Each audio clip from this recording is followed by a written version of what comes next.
We begin in Newfoundland, where new details are coming to light in the case of Catholic Bishop Raymond Lougheed. The Archdiocese of St. John's told CBC News today the church was given information more than 20 years ago about Lougheed allegedly possessing pornography.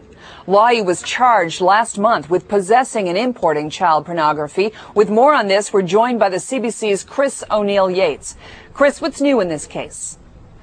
What's new is that Archbishop Martin Currie told us today that about 20 years ago, Shane Earl, a victim of the Mount Cashel scandal, went to his parish priest and told him that as a young boy, he had been at Archbishop, then Father Lougheed's home in nearby Mount Pearl and had seen pornographic materials. This was discovered over the weekend after the Archbishop asked his staff to have a look through church records to find out whether there was merit to the claim that Shane Earl was making, that he had in fact reported this. He discovered that a Portugal Cove priest, also a nearby community, had received a complaint from Shane Earl about 20 years ago, and he contacted that priest, who now is a parish priest in Florida. Here's some of what Martin Currie had to say. I phoned Father Malloy, who is now a priest working in Florida, and asked him, was this true?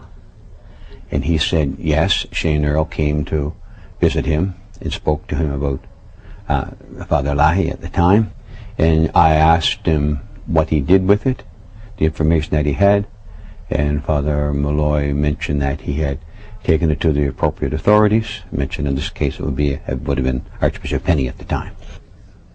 So this afternoon, I called Father Kevin Malloy in his parish in Florida, and he confirmed to me he remembered very vividly having spoken to Shane Earl, and he said at the time Earl wasn't clear on what kind of pornographic material it was, but he said he was sufficiently appalled that he called Lougheed himself and confronted him with that.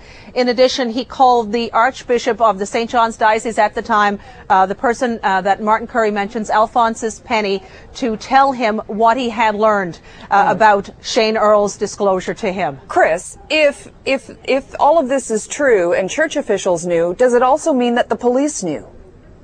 Well, today the Royal Newfoundland Constabulary told CBC News that in fact there is no record of Shane Earl having ever made a report of seeing pornographic materials in the home of Archbishop or Bishop Lougheed.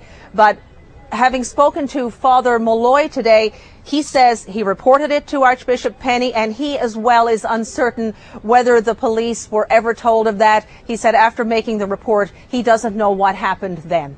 All right, Chris, thank you. The CBC's Chris O'Neill-Yates in St. John's.